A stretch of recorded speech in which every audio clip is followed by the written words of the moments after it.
This week we look at how a real-life encounter inspired a director to create one of the most brutal British beasts of the 2000s, and why Eden Lake is scared of poor people.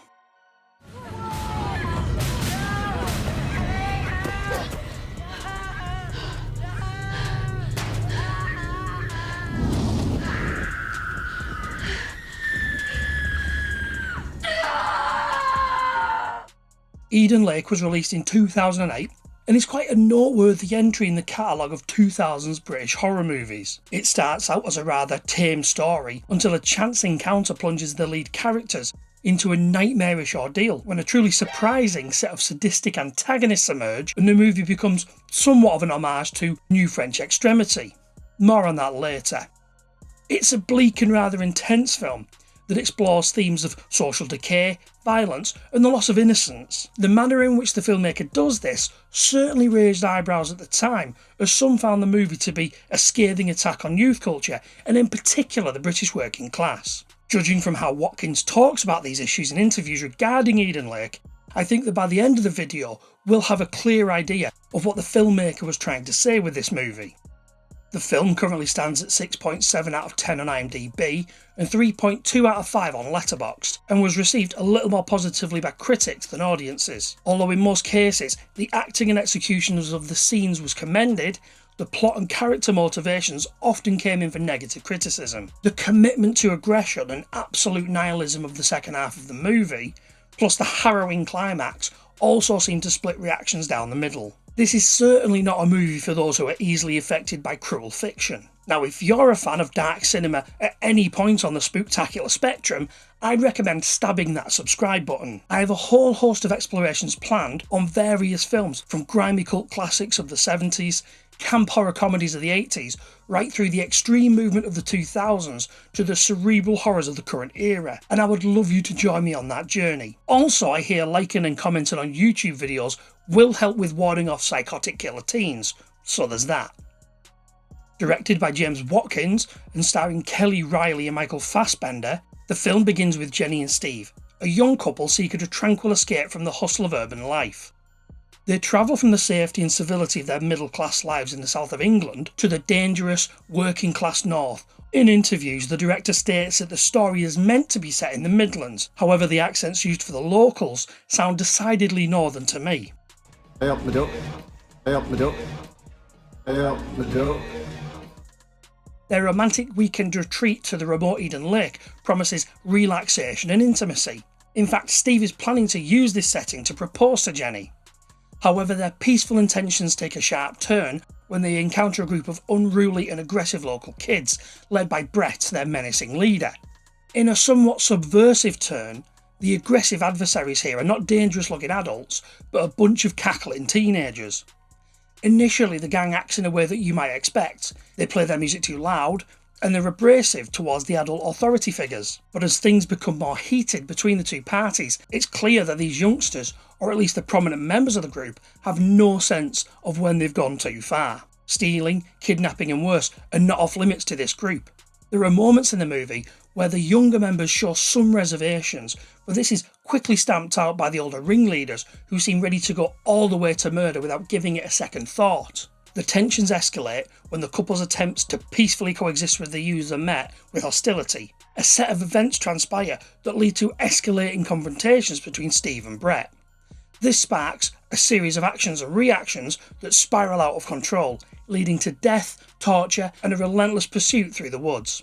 The film then becomes a cat and mouse game, as Jenny and Steve find themselves at the mercy of this sadistic gang, trying desperately to survive.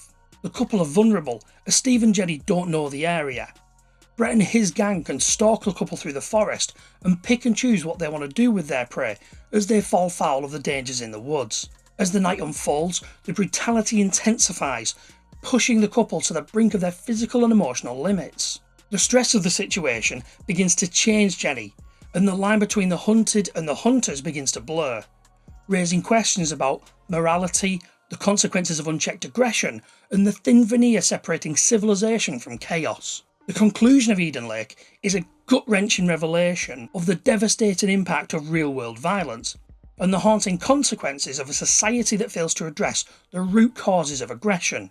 We see the parents of these little monsters, and the dynamic of this group mirrors what we've seen from their offspring. While some of them have their moments of concern of the repercussions of the events of the night, others have a much simpler and brutal way of thinking. These louder voices win out, and we see how the parents are potentially even more dangerous than their progeny. The film ends with a shocking twist that's meant to leave the audience haunted by the lingering implications of the characters' choices and the pervasive darkness that lurks beneath the surface of seemingly safe communities. At this point, I'm going to delve deeper into some of these themes, so warning, there are some spoilers ahead. On the surface, this movie is pretty straightforward. We have a clash between civilised city folk and dangerous rural commoners. Jenny keeps her composure long enough to see the warning signs of danger they could be in. However, Steve gives in to his baser instincts. His macho ego gets the better of him, and with each bad decision, he got them both into more and more trouble, until they both paid a terrible price. That's not to absolve the locals of blame though. The kids were clearly bad news and seem to have been raised on a steady diet of violence in a community that seems wary of outsiders and are happy to break societal norms. When Steve speaks to one of the local mothers in a restaurant about the troubles they've had out at the lake, the woman's demeanour quickly shifts from playful to pugnacious. She initially jokes about how the kids can be mischievous, but quickly shifts to a rebuttal when Steve gives specifics about the damage done to his car. They punctured my back tire. I just thought parents might want to know. Not my kids. Not mine. The leaders in this community clearly band together and live in denial of any wrongdoings done by their own. Rather than saying anything profound about the safety of Britain, the film pits class stereotypes against one another to create a visceral horror survival movie. Brett is a reckless hothead with an overbearing, abusive alcoholic father.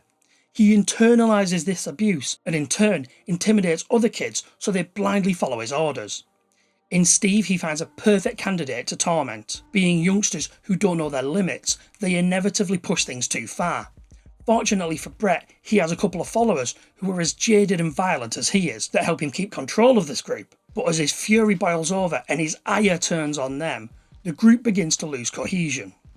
Jenny takes a much more cautious approach than Steve, and this helps her survive much longer. She eventually is pushed to a limit, and in that feral moment takes the life of one of the younger gang members. Following this, she has a moment of clarity, recognises what she's become, and falls into despair.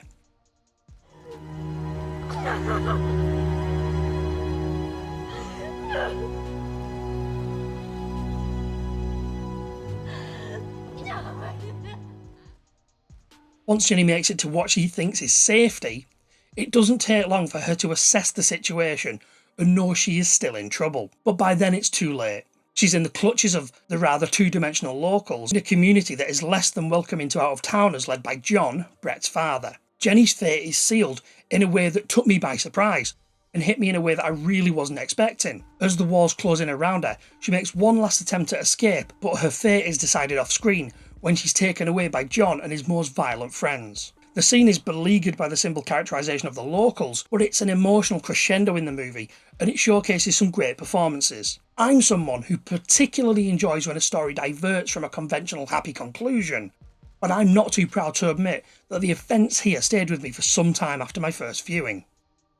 Eden Lake is a modern video nasty that for the most part I quite enjoyed on my first viewing. Some of the performances occasionally leaned into being rather over the top, and the bleak ending was a gut punch that to me felt a little rushed, but overall I thought it was a great example of dark British cinema. While researching the making and reception of Eden Lake, I found that it was reviewed well and audiences clearly appreciate the work that went into the brutal tone as well as the gory effects. However, there is some criticism of the underlying message of the story, the fear of the working class. Indeed, while watching interviews with the movie's director James Watkins, he discusses how he had noticed reports on the news about knife crime and violence involving young people, but goes on to admit that the screenplay was written long before all of this and the idea for the story was inspired by an altogether more personal real-life happening. He recounts an incident in which he was reading while waiting for his wife outside a property they were due to view, when along came two girls who walked past him and flicked his book up into his face.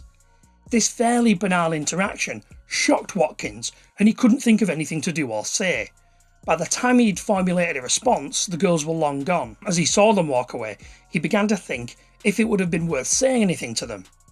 His first thought was that they might immediately come back at him with violent retaliation and scream in his face. Now it's interesting to note that he seems to have already given up on the idea that these youngsters could have had any redeeming qualities. His first and only thought was that they would react to him in a feral manner. This almost nothing event seems to have affected Watkins greatly and influenced his writing of this horror movie, as well as how he pitched it to the cast. During promotion for the movie, Reilly talks about why the upsetting nature of Eden Lake is important, how she has seen stories in the news about these dangerous teenagers, and that Eden Lake is a serious message and is not a throwaway chase thriller. She mentions plenty of descriptors for the movie, but shies away from describing it as a horror movie. Gore, horrific, chase, thriller are all used, but Reilly recoils from the idea that Eden Lake is a horror. She categorises horror movies as horror for horror's sake, and how Eden Lake is a special movie with a point to make. Of course she's entitled to her opinion on the genre, however I find it quite frustrating that the people involved with the making of the movie have missed the point here. In making a movie with cookie cutter villains and a simplistic approach to morality, all based on a chance encounter with some dickhead teenagers in real life, they've created a horror for horror's sake. There are 2 scenes in the movie of Brett and his minions tormenting animals. Just in case you missed the rabbit rousing, he throws in a scene of badger battering. The director is clearly scared of poor kids and wants you to know that they're all either evil or too cowardly to speak out. Brett and his crew are not a reflection of the dangerous youngsters that Watkins has seen on the news or heard about on the streets, as he puts it. They are the embodiment of what the writer expects from kids in that socio-economic station. The parents who are almost always shown as being drunk and live under the impression that they can deny any crimes when questioned by the police and everything will work out is an extension of this same opinion. Of course you can say that this is just a horror movie. The character motivations and violence must be simplified and amplified in order to create jeopardy. I get that. On my first watch, I found this to be a gruesome but enjoyable genre movie, with the usual stereotypes, and upon reading about the accusations of it being classist, I didn't particularly agree.